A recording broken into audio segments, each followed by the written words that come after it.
And I'd like to welcome everybody here for another CANTO Conversations, where CANTO brings forward topics to explore things that are shaping the digital future of the Caribbean. Myself, I'm Scott Argue from SaskTel International. I'm excited to be the moderator for today. And we've got an exciting topic. We're going to talk a little bit about A2P messaging with our friends from Clear Sky. A2P messaging is an important emerging technology that empowers all sorts of things in our lives and things that we probably haven't even thought about, from banking alerts, travel alerts, two-factor authentication messaging, all sorts of things like that. And we're here with Tony and Ron to talk a little bit about that and to share some messaging on how this can be adopted within the Caribbean region. To start off with, I'd just like to reintroduce myself. I'm Scott Argue. I'm Executive Vice President for SaskTel International for Business Development. Just looking at the names on the list, I know quite a few folks on the call, but also a few names I haven't met before. So nice to meet the folks that I haven't met before. SaskTel International, we're sort of uniquely positioned to sort of moderate this discussion. The international side of our company, which I work for, we work with operators, such as many of the folks on this call, to help them change and modify their networks, adopt new technologies, new services, and improve operations. But also our parent company is a 120-year-old telco that uses and deploys technologies like this and works with Clear Sky on some of these things. So it's an exciting thing where, I think I have an ability to moderate this conversation and hopefully even bring forward a few questions to try and stump Tony and Ron on this call. So, and again, just to introduce Tony and Ron, two seasoned leaders from Clear Sky Technologies. I think I've known Tony for 15 or plus years and Ron for quite a while through CANTO. Ron is VP and General Manager. He brings 20 years of experience helping wireless carriers to innovate and grow, and he has a long history of engagement in the Caribbean region, and as I mentioned before, with CANTO. Tony is the head of sales for Clear Sky. He's been around the industry a long time. I think my notes say 40 years, but Tony, you can't possibly be that old. So, a long time focusing on billing optimization and messaging solutions primarily over that time. I think, like I said, Tony and I met sort of 12, 15 years ago, and we've maintained a great both professional relationship and friendship over the years. Tony and Ron are going to talk about A2P messaging and also share a little bit about their platform, iCode, which is a solution that is allowing operators such as ourselves and I think can allow Caribbean operators to unlock new value from your networks and new revenue opportunities. So I'm excited to hear a little bit more about that as well. And with Clear Sky and iCode, the thing is that they're going to enable you to monetize and legitimize traffic on your networks. And with the emergence of A2P and things like RCS, the timing is now to be able to sort of have these conversations and think about how we adopt these technologies in our network to maximize our value. So I'm looking forward to hearing the conversation from Tony and Ron, and also looking forward to throwing out a few questions of my own as the conversation progresses. So Tony and Ron, if we can maybe just dive right in, and maybe to start with, can you share your perspective on not only how A2P messaging is evolving globally, but what do you think some of the unique opportunities or challenges are in the Caribbean region? Yeah, I can certainly talk to that.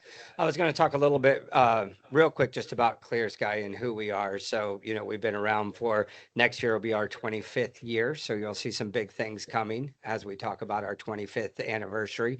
And really what we do is we go to carriers, and what we try to do, especially now in the regional US and in the Caribbean, is look for things where we can revenue share with carriers, because we think it's very important. You guys put a lot of money into your network, and our job now is to find ways so that you can make more money off of what you've already put into your networks. And so we find opportunities where we can come in, and for no cost or low cost implementation, we can bring a project or a product forward, and then we can revenue share that with the carriers so that they can start seeing that revenue and start realizing those gains. So like I said, we've been around for 25 years. We do things like A2P, silent network authentication, and newly with RCS, and we'll talk a little bit about that. And first, I wanted to level set a little bit with A to P. So, as we talk about A to P, and that's what this whole thing is about, we kind of live and breathe it every day for the last 15 years or however long it's been. And so we wanted to kind of level set and just show kind of where we are in the ecosystem, but also, show kind of how the whole ecosystem works so that you can understand it. So we just want to do that real quick to level set it. Tony, if you want to go ahead and take that. Yeah, thank you. And thank you all for participating in this webinar. We're really excited to be here.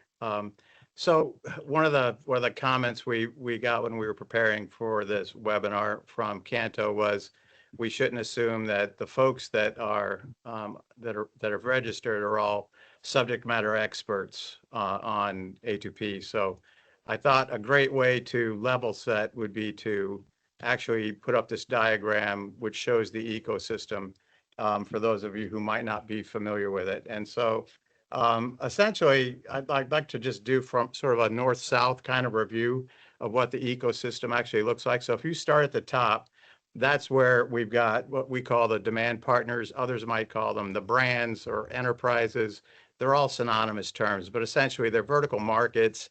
And those vertical markets all want to reach their consumers, and their consumers, are going to want to access their web portals, and the brands want to make sure that that the people who want to get in are in fact the people that they say they are. So they use things like one-time passcodes and two-factor authentication. And so the problem that the brands have is they don't have connectivity into the wireless network infrastructure. So now we're moving down a block in that diagram. So they strike deals with what we call the aggregators. And you'll see in that box, there's plenty of aggregators there.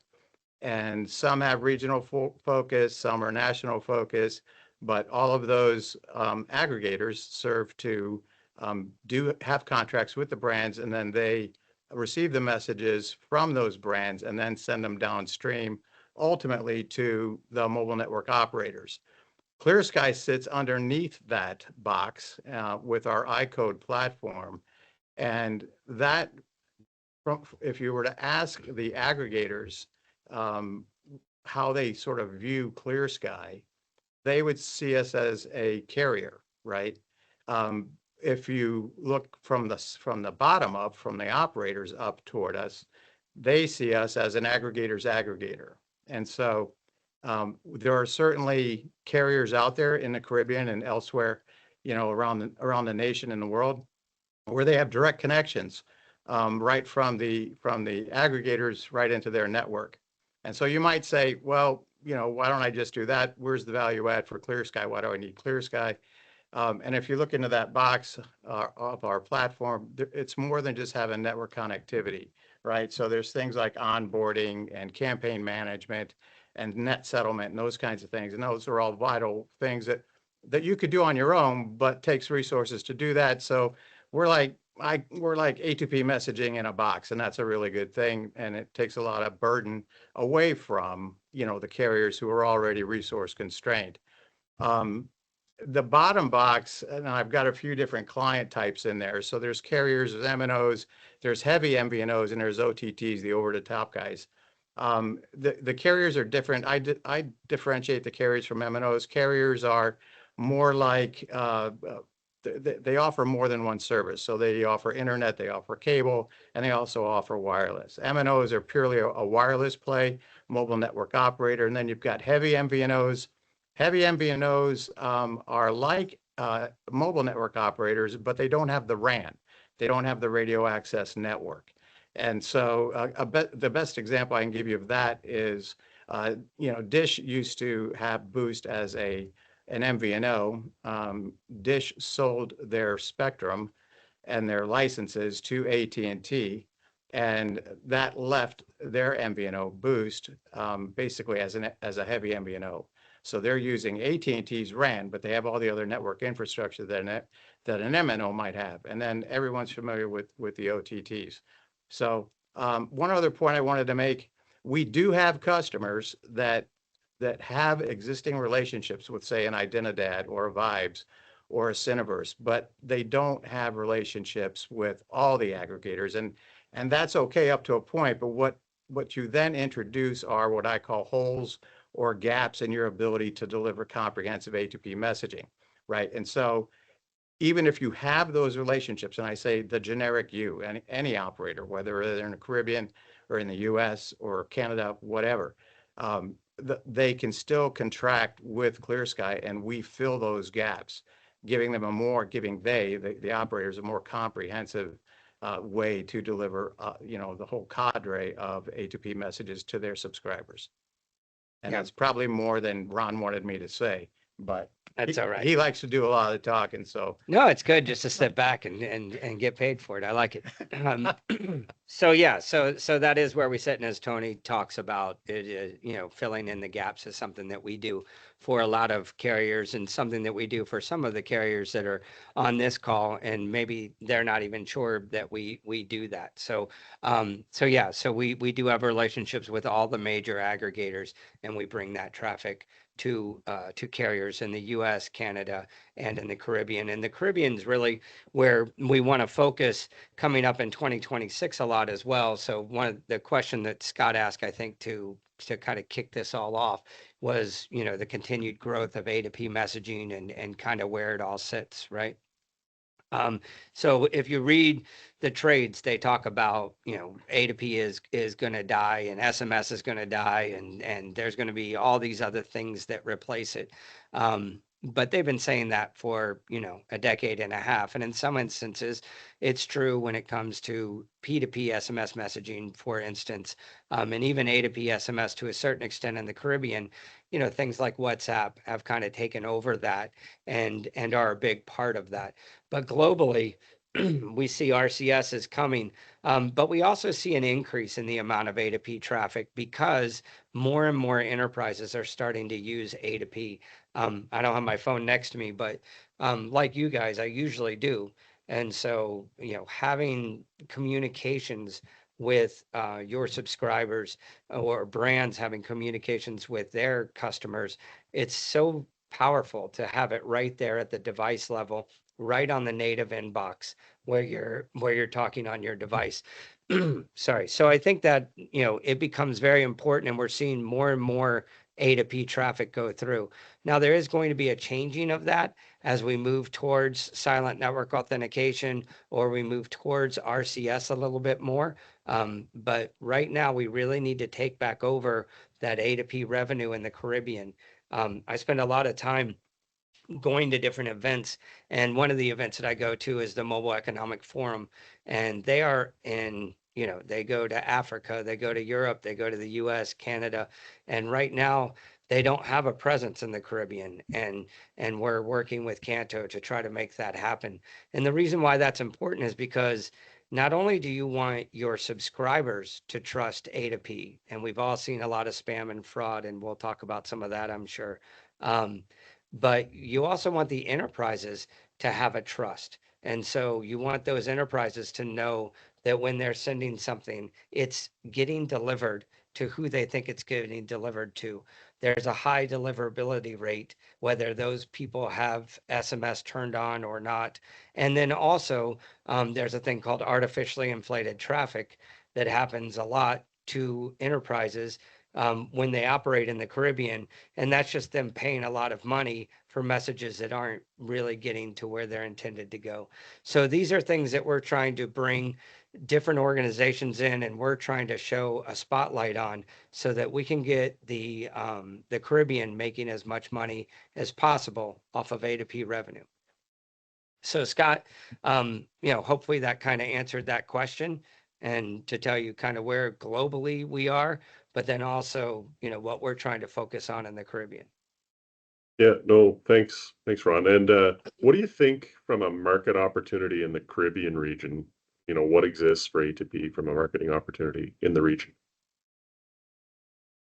Yeah, so in the region, we obviously, banking, things like two-factor authentication are going to be very important. I always consider that the Caribbean is underbanked, and their subscribers are underbanked, and they really need to have that trust. And that trust, again, works both ways. It works from the enterprises and for the subscribers to make sure that what they're seeing is what they're seeing. And so I think it's important to, again, just show that spotlight on the Caribbean and say to brands, we really want to, we're working on the trust, the reliability, and the deliverability of these A2P messages. And so you also need to get more involved in the Caribbean, and you need to be, sending these messages. You need to be making these available just like you do in the US and in Canada. We need to be able to have, ways to communicate with enterprises that is right from the device that those subscribers can trust. And is there any other industry trends that you think are going to drive A2P growth in the region? Yeah, so really there's a couple things that we have to think about in the Caribbean region to make A2P really as much as it can be in the Caribbean. So pricing is one of them. There's a concept of, I can go to and I won't pick on any one carrier, but let's just say there's a carrier somewhere in the Caribbean. I can go to about 4 different places right now and deliver A2P messaging to that carrier through what's called, in the industry, they're kind of called gray routes. So it's not going down the route that's intended. It's not an A2P. It's going down a P2P route, or it's going down some other route. And so I might pay 4 cents a message to do that.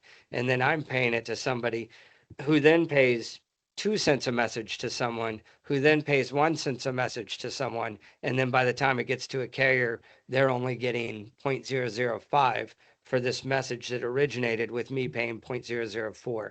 And so some of those gray routes and some of that stacking is causing a little bit of an issue in the Caribbean, or a big issue in the Caribbean. And so I think those are some things that, we think we have a solution for, obviously, but this isn't a, choose Clear Sky kind of webinar. It's just the Caribbean as a whole.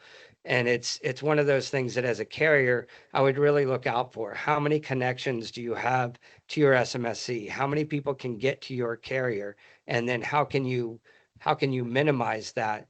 And how can you be the one that makes the most money off of those messages coming in? And just to put a finer point on that, um, just doing our research and preparing for this webinar, I was actually surprised to learn that the biggest single source of revenue leakage associated with A2P message delivery is the catalyst behind that is or are gray routes. And so Yeah. that's sort of like the low hanging fruit if you want to sort of claw back some of that revenue that you should be getting, but you aren't getting. Yeah, and so it's gray routes, and by the way, this is called Canto Conversations. So Tony and I and Scott are having a conversation, but there is a chat there, and so we really encourage you to put questions or comments in the chat. I can't see them, but Scott can, and he can let us know when there's questions, or just incorporate those into his questions as well. And then afterwards, we'll give our information. And let's keep the conversation going, right? Because this isn't something that's going to be fixed in an hour-long webinar. But trust me when I say that it is something to be fixed. The Caribbean is missing out on A2P revenue, and we need to correct that as a region so that the Caribbean carriers can, again, make as much money off of their networks as possible, while also protecting the enterprises and the subscribers from getting a lot of spam and fraud. So when you talk about things that are coming, RCS is a big thing that's coming. And one of the problems in the Caribbean, um, it's a different way of looking at things, I guess, but a lot of communication, even with enterprises in the Caribbean, comes through WhatsApp. And so we know that. And so as a carrier, and I'm not privy to all carrier conversations, and maybe carriers are making some money off of WhatsApp and getting checks every month. And that's fine if that's what's happening. But if that's not what's happening, I would encourage you to think about ways where you can get some of that money back into your network. And RCS is a good way to do that, right? So if you're not familiar with RCS, that's it's native to your phones, and it's something that Google can turn on, or a carrier, a customer, or an entity like us can turn on for you. And so we can start sending those RCS messages. So those same aggregators, the InfoBibs, the Cinch, the Cineverse, the Vibes, all of these guys can still send those messages, but now it's RCS. So it's the same kind of interaction as like a WhatsApp business message, but it's coming straight to the phone. It's utilizing your network, and you're the one that's going to start getting money on those, as opposed to other organizations taking all of that money. You're going to get your piece of that revenue. And I think that's really going to be one of the big difference makers. Yeah, with my engagement with the Canto community, certainly the over-the-top concerns have been expressed for a long time. So I think any way that we can collectively help sort of fight back against that and secure some revenue for the operators is important. Also, Ron, I think you know this, but many of the operators in the region are smaller. In your view, is there any way that those operators can sort of come together and leverage some sort of shared approaches to maximize these revenue opportunities? Yeah. So the shared approach, what we do in the US right now, is, Tony talked about kind of where we sit in that value chain. And I'll just use our example just because it's the one that I know, right? So when Tony says that the aggregators kind of look at us as a carrier, that's true, but we have 42 carriers on the other side of us. So, they send us all that traffic, and then we figure out, they know which NNIDs and SPIDs, and so which carrier is associated with ClearSky. So to them, we become, the fourth or fifth largest carrier in the United States because of the amount of traffic that we're doing. And the Caribbean region, I think, should kind of follow that and have a way where all the carriers can kind of come together, and there's a central place that talks to those aggregators, and whether that's ClearSky or Canto or somebody else. And that way that traffic is coming to one source and then going to the carriers. And the reason that's important is because it gets very difficult for a 50,000, 100,000 subscriber carrier to, to manage everything that you need to manage with A2P, meaning you have to onboard the campaigns. You have to make sure that what's going in through your network is good and solid traffic. You have to account for that. Hopefully you have to, then be able to charge the aggregators and be able to make money on that and collect a check every month. And then it gets hard with troubleshooting when you're again, a 50 to 100 to 200,000 subscriber carrier, and you're trying to call some of these aggregators that, are used to dealing with 100 million carriers. You kind of get, I won't say you get put on a back burner, but certainly it's hard to get attention. And so for our carriers in the US, the regional carriers, they're anywhere between 10 and a quarter of a million subscribers, 10,000 and a quarter million subscribers. Because we do so much traffic in the aggregate, we do have the ability to call these aggregators and get the attention that we need to get problems fixed. And so I do think that that's an important part of what the region can do in order to start, getting attention, not only of the aggregators, but also of the enterprises. So we can say, hey, Ticketmaster, hey, whoever, Wells Fargo or whatever banks are in your region. Um, the Ticketmaster examples, my good friend and friends in the Bahamas, they like to go to a lot of US events. And so they'll go to Ticketmaster and try to buy things for events in the US, but Ticketmaster sends a 2FA. And so if they can't get that 2FA, then they can't go in and complete that purchase. And so we're trying to educate these enterprises on some use cases that really make sense and are real use cases, and people want to use your product. People want to spend money with you, and let's make that possible. And so those are the things that having having a combined group can really advocate for that. Awesome.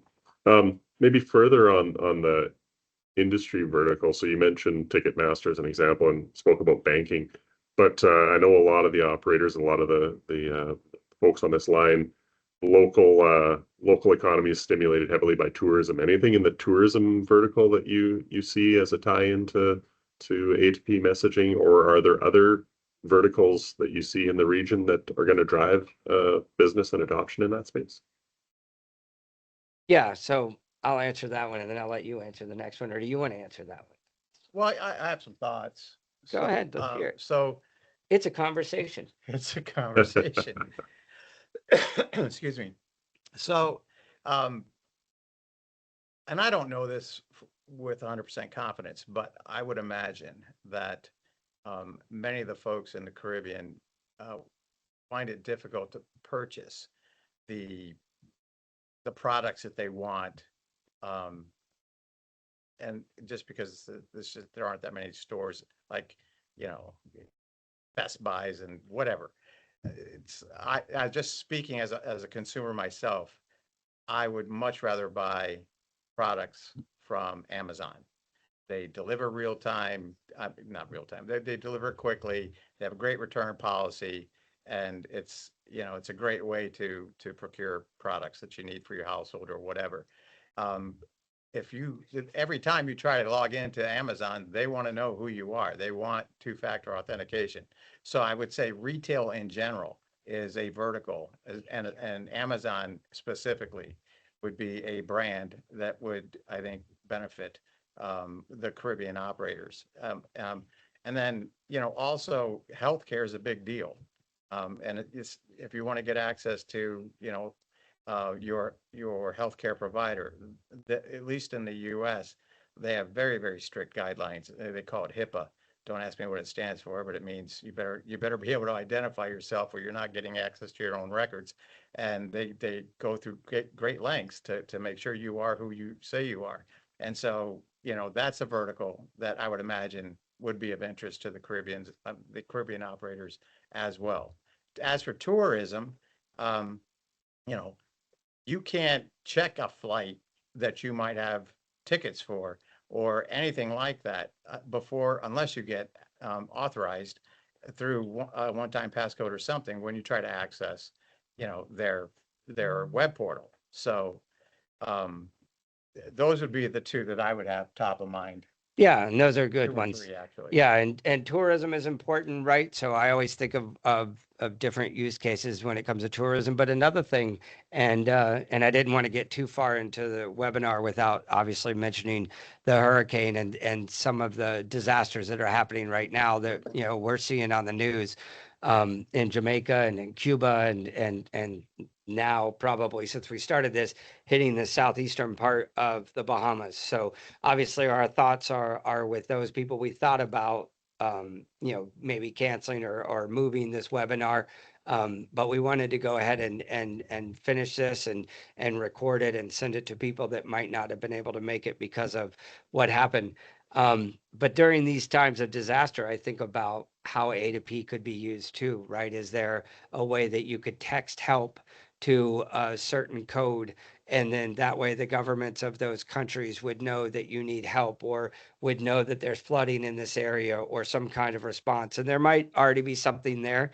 I don't live in the Caribbean, and so there might be something already there, but I do think about the fact that data might get knocked out, which means WhatsApp communications is going to go down. But texting is a pretty simple form of communication.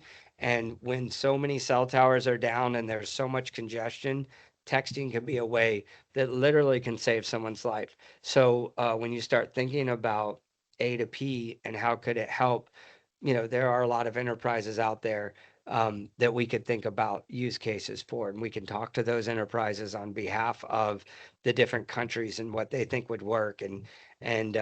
And we're more than willing, by the way. We've started this initiative in the U.S.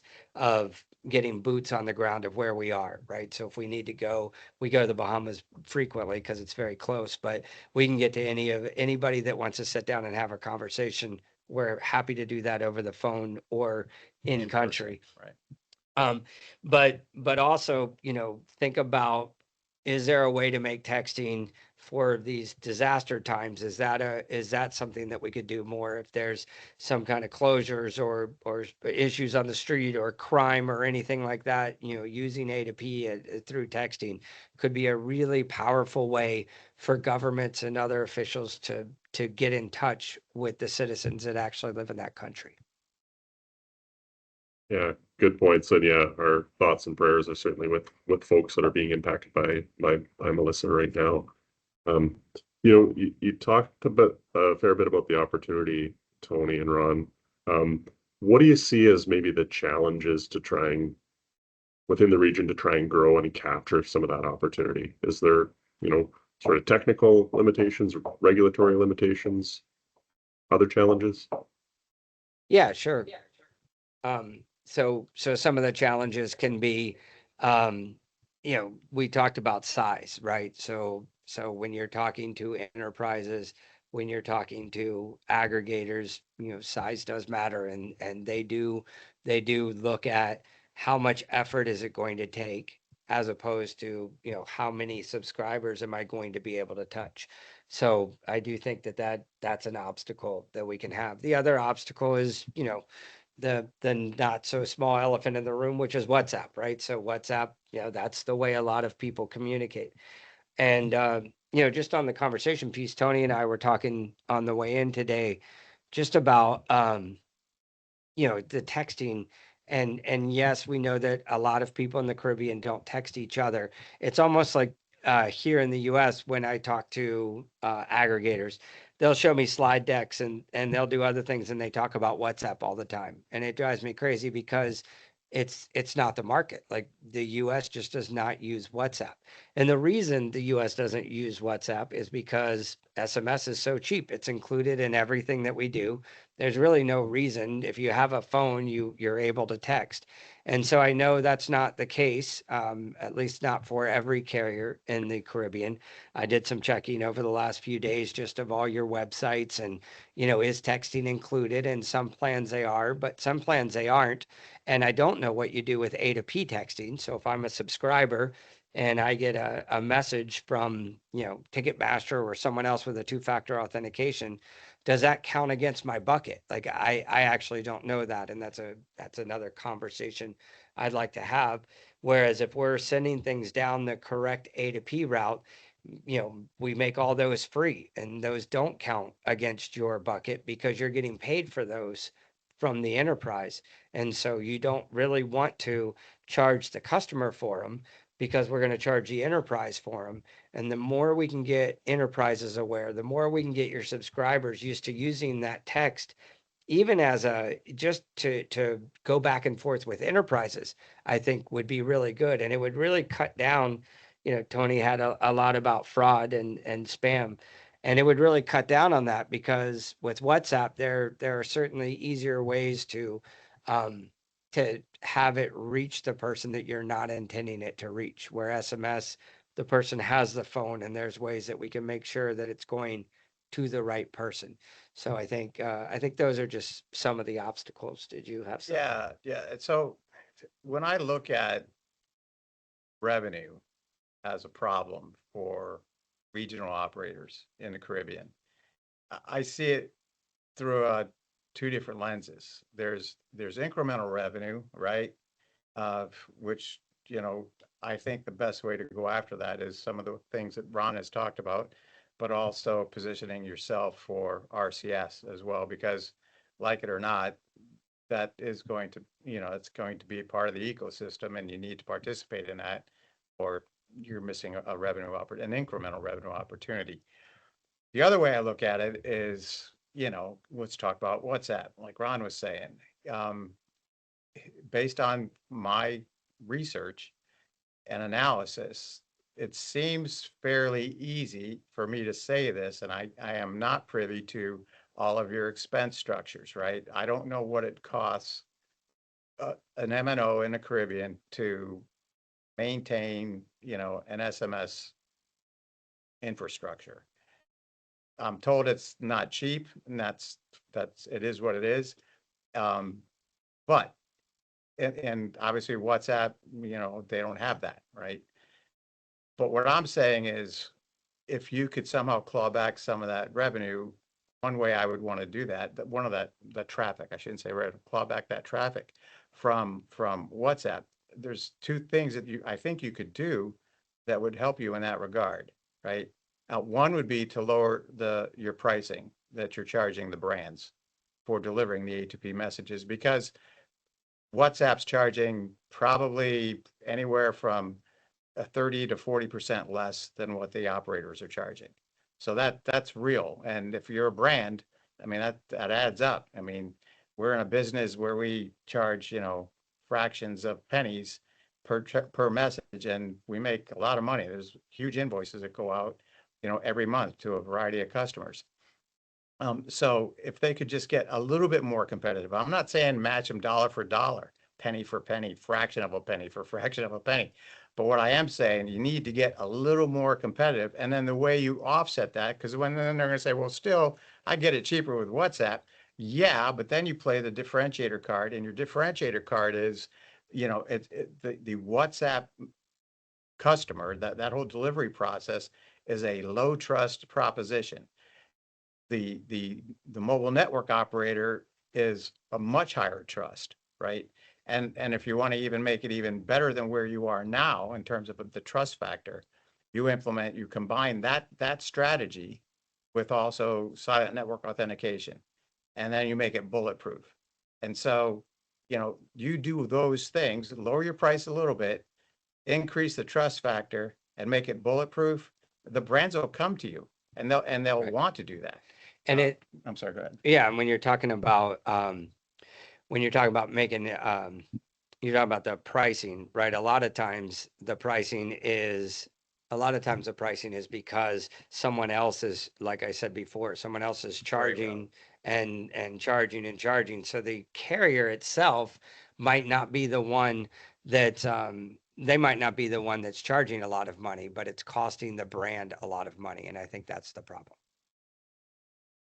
Yeah, really interesting. I really think that whole fraud and trust piece is a key component to this. And I don't know if you have anything to expand on there. I think you covered it pretty well, but you know, sort of avoiding those spam text messages, etc. We seem to see more of them in North America. Is there anything that you would add on that, or do you think you've covered that off well enough, guys? Yeah, I think it is just about knowing, either having people inside your organization or having a partner who is really focused on what messages are coming in, and are those the messages, A, are people paying for those messages that are coming in, and then B, are those messages that you want to go to your subscriber. And I think that's kind of the important part, is knowing what's going on in your network, knowing who is attached and who is able to send things to your subscriber, because in the end, they are your subscriber. And so, you've spent a lot of money building networks. You spend a lot of money building your brand. And so you want to make back that money by giving these enterprises a way to talk to your subscribers and getting paid for it. So I think it is just about knowing what's going on in your network and being aware of that.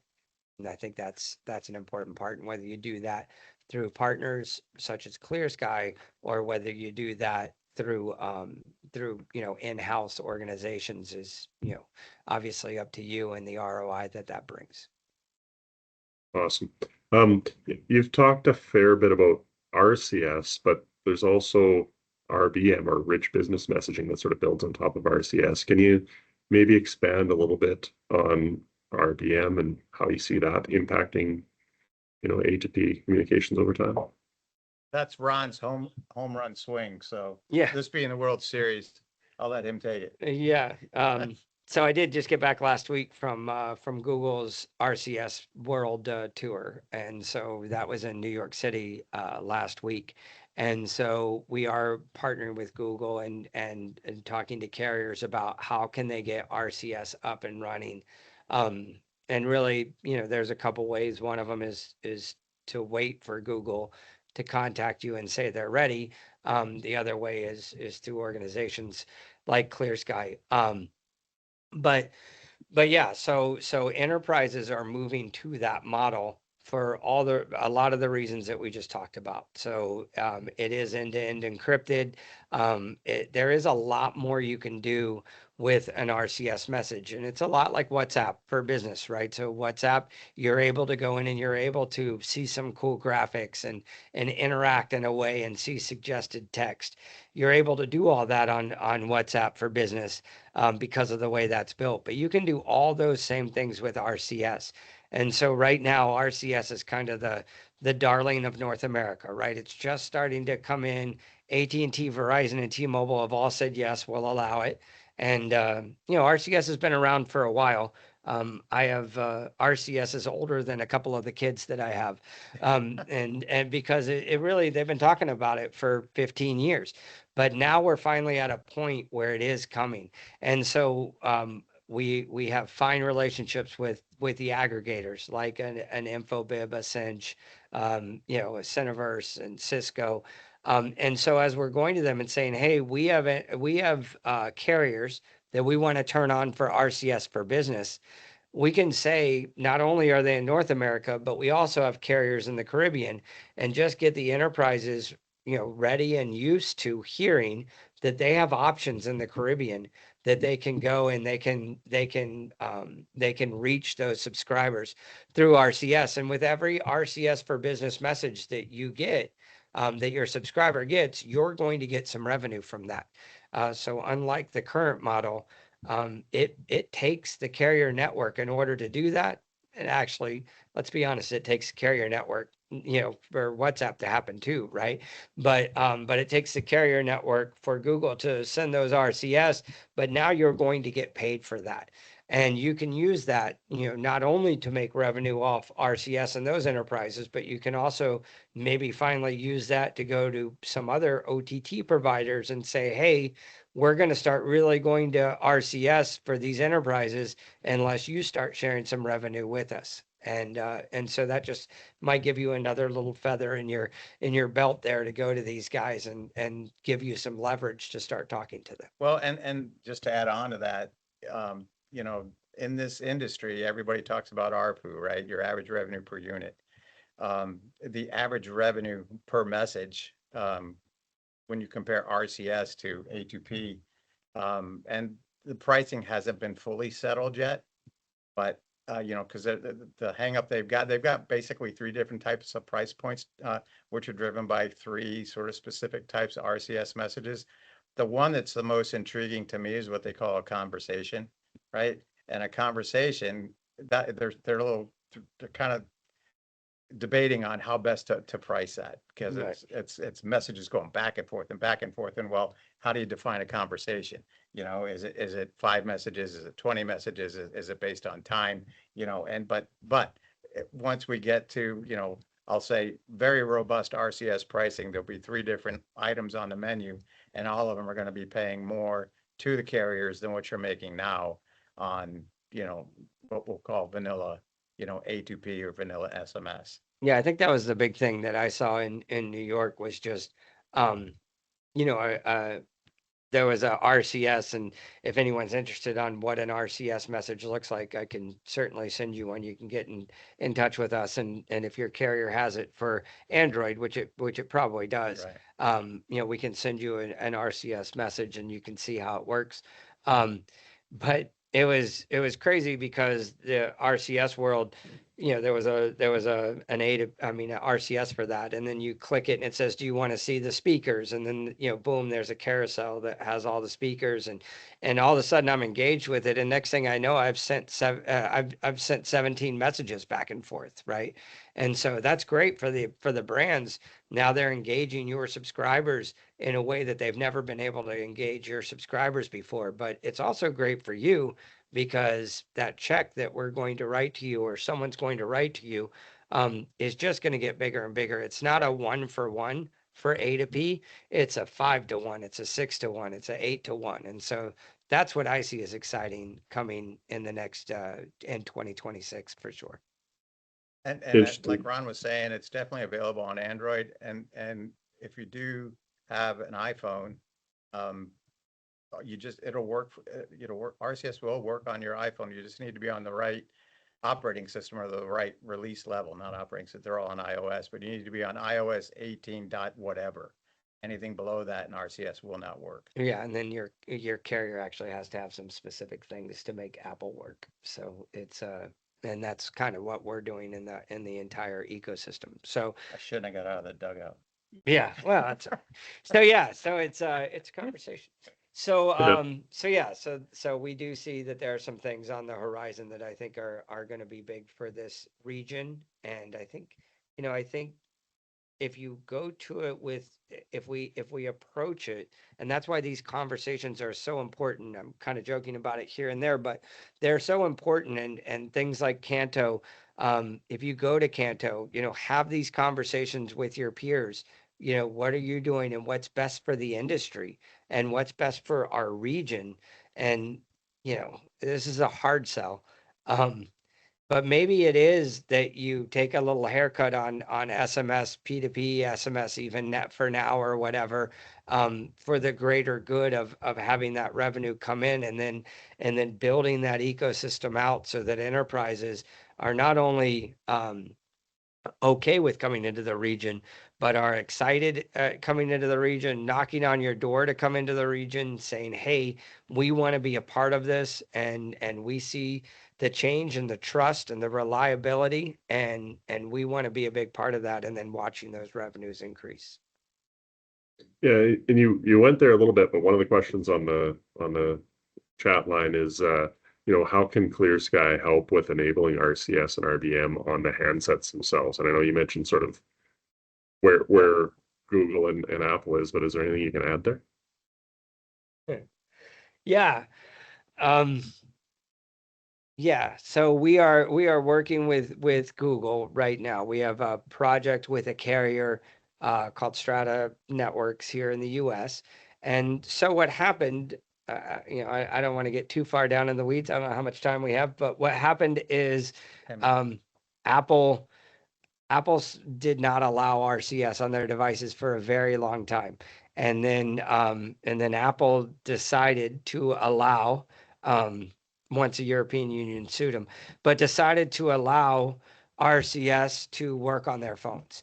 And so, they said, yes, we'll allow RCS, but we don't really like the way you're authenticating right now. We don't like some of the other things you're doing. If you want it to work on our phones, Google, you have to do certain things.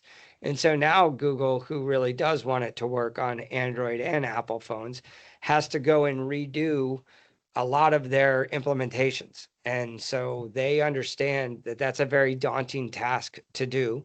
And just like anything else, we might not like it, but they're going to take an Excel spreadsheet. Probably it's Google. They probably have a bunch of cool things, but an Excel spreadsheet that says how many subscribers does each carrier have in the world. And then they're going to start from the top and go down to the bottom. Right. And what they've asked Clear Sky to do is kind of help them with those carriers that have subscriber levels that are lower, and say, let's connect to Clear Sky, and then let's have Clear Sky go out and connect to all these different carriers and help us with that. And so that's what we're doing right now. We're not 100%, ready to go out into the world with that. We're doing this one carrier, and we should have that up and running. We have the Apple carrier build that's being certified. We're certifying with Google. We'll have all that ready to go certainly by the end of the year, and maybe by I would guess by Black Friday, and maybe by the end of next week. But then when all that gets done and tested, then we'll start working on other carriers in other regions like the Caribbean to say to Google or to say to the carrier, you can wait for Google to come to you directly, or you can sign with Clear Sky and we can help you get that done. And one more thing, because this is A2P and we care about business, that will get your P2P working for RCS, but we also have agreement signed with all the people that I've already talked about, right? So, so Vibes, InfoBib, Cineverse, for RCS, and we'll have Cinch and the others by the time we go live. So as soon as we're ready to go live, we will have that whole ecosystem ready to go where we can start sending you RCS for business messages right away. And so that you'll be able to start, seeing that revenue. Another question that just came to mind for me, we've talked a fair bit about large entities that engage with A2P, but do you think, local business opportunities within the Caribbean region that carriers might explore? And if so, how do you think they could go about engaging those local businesses and sort of, for lack of better terms, educating them on value and how they might adopt things? Yeah. I have to edit myself a little bit. So I'm going to edit myself a little I bit. thought maybe I I, don't always I do that. stumped you. I thought maybe I Yeah. stumped you on. No, you didn't stump me. You just are trying to make me, I picked a you're scab. making me Sorry. think of things that I might not want to say. But I The do, whiskey doesn't help. the whiskey doesn't. This is because of the Whiskey and Wireless podcast, but, yeah. Which you all should tune in. Which everyone should watch. Yes. So yes, I think it is very important that local businesses in your countries have access to be able to send text messages back and forth to subscribers. The problem is that, in the US, I guess we'll say, T-Mobile, AT&T, Verizon, and all the other carriers that we deal with in the US, they all, I guess you could say, don't really like each other. However, for the greater good, they've said, we are going to allow common short codes, right? And we're going to allow these short codes to work, and or even long codes, right? We're going to allow these things to work. And it doesn't matter if you have a T-Mobile phone, a Verizon phone, or whatever phone you want, right? But in the Caribbean, I don't know that there's that same mindset. And maybe there is. Again, I don't have boots on the ground there for a long time. I haven't lived there. Maybe that's what I'll do. I'll go live in the Bahamas for a bit. Bonnie will like that. Yeah, my kids love it. So, so I think you have to make it so that if you are going to an enterprise and you do say, hey, you can use texting, it's got to work regardless of the carrier that they're on in that country. And that's going to take collaboration between the carriers in that country. And that's going to take carriers who might not like each other to sit down at a table and say, we are going to allow this business or these businesses to text using this phone number, right? They're going to be able to text their subscribers, and it doesn't matter whether they're on carrier A, carrier B, or carrier C in a country. It just has to work. And that's the only way that it's really going to work. I get it. Like, you might say, carrier A might say, yeah, I'm going to go do a deal with these, and it's only going to work if you have our phone, and then that's going to give us a competitive advantage. And I get the thinking there. But the only way it's really going to work, especially in the Caribbean, especially in some of the countries that I'm aware of, where people actually have SIM cards for the different carriers, right? And they might switch back and forth because it's heavily prepaid. So they might talk for a week on one carrier and a week on the other and switch back and forth. So you have to have collaboration where people are able to use texting to get to every subscriber in that country. Excellent. We're just closing in, and I've got a couple of announcements at the end, but I'll give you one last question, which is, if we had a Canto conversation 2 years from now, what do you think you would hope to see in terms of A2P messaging in the Caribbean region? 2 years from now. So 2 years from now, what I'd like to see is that Canto, and some of the major aggregators, some of the major brands are all talking about and even coming to the region and saying, we want to bring services to the Caribbean that are going to work on the devices and that are going to pay the carriers whether that's through RCS, whether that's through A2P, whether that's through silent network authentication, whether that's through branded calling, whatever that's through. I want enterprises and these big aggregators to be going to the carriers and saying, how can we work with you and us too? Obviously, it's not a clear sky sales pitch, but clear sky too, to be going to these carriers and saying, how can we make you more money? How can we write you checks every month? And the way that we do that is by what we already talked about, increasing stability, increasing reliability, getting rid of gray routes, using RCS for business and A2P in a smart and intentional way, and cutting out a lot of these gray routes that you have, and just really highlighting and focusing on what can we do to make the brands feel good about coming into the Caribbean. Awesome. Thanks, Ron. And I'd like to thank both yourself and Tony for including me in this conversation, and Yeah, it was our also pleasure. We want to for thank you. sharing, yeah, for sharing the information that you did. And again, I stand with you. I hope that this inspires ongoing conversation with some of our friends across the region.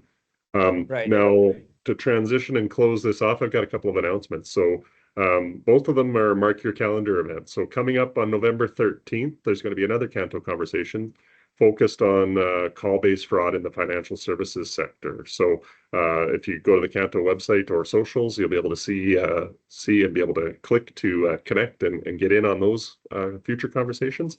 Also, Canto Connect, or the AGM as I've known it for many years, is going to be going in Trinidad at the Hyatt Regency, February 1st to 3rd of 2026 this year. Many of you hopefully will be there. I'm working to try and get my schedule arranged so that I can attend myself. And again, you can find information on the AGM or Canto Connect on Canto's website or social medias. So would ask you to have a look at that and click to register and attend if you possibly can. And I think that's unless there are other questions on the chat, which I don't see, I think that's going to bring us to an end. I would really like to thank again Ron Willett and Tony Tagliarini from Clear Sky for sharing their insights and experience and information. I'd like to thank everybody for participating, and also to the Canto folks who help arrange and actually make this meeting all come together. Really appreciate all the help with that. And I hope that folks found this discussion around A2P messaging valuable and powerful. Certainly, Ron, Tony, myself, we're all very much open to conversations outside of Canto conversations. So if you have questions around, how this technology or other technologies are impacting the business, don't hesitate to reach out to any of the three of us. We're always happy to have a conversation. Everything starts with a conversation. Yep. Those conversations might just be offering a little bit of advice, or it may turn into an opportunity for us to work together. And we're good to have those conversations regardless. With that, I'll maybe turn it back to Ron and Tony. Any last comments before we close off the webinar? I just want to add my thanks as well to both you, Scott, and to Canto, and to the folks that are actually tuned in for this webinar. That's great. And lastly, I want to say a reminder, we will be making these slides available. There's many that we haven't gone through, but they're all very informative, and I think you'll get something out of those. If you have any questions with any of the material that you'll see in that deck that we didn't discuss today, just feel free to call myself or Ron, and we'll be happy to provide more detail. Yeah, and I just want to echo what Scott said, which is, whether you're a customer of ours or not, over the last 5 years especially, we've had tremendous growth at Clear Sky, and part of the reason for that is that we're having these kinds of conversations, whether you're a customer of ours or not, whether you do business with us or not. We just want the ecosystem to improve. And so we are here. There's stuff behind us that has our information. So certainly feel free to reach out, and really it's not reach out to get a sales pitch from us. It's reach out to talk about what's going on and different things we can do. So we're certainly open to those conversations. Scott, we didn't give you a lot of warning on this, so I really appreciate you coming in and doing that. And then thank you to Canto, of course. And lastly, again, if you're impacted of the area of the hurricane, our thoughts are with you. And I've already told some of the people from the Bahamas that if they need us, like, we're not that far away, and certainly we're willing to help. So we'll be thinking of you guys on that too. Awesome. Thanks a lot, and I hope everyone enjoys the rest of their day. Thank you all. Bye-bye. Yeah.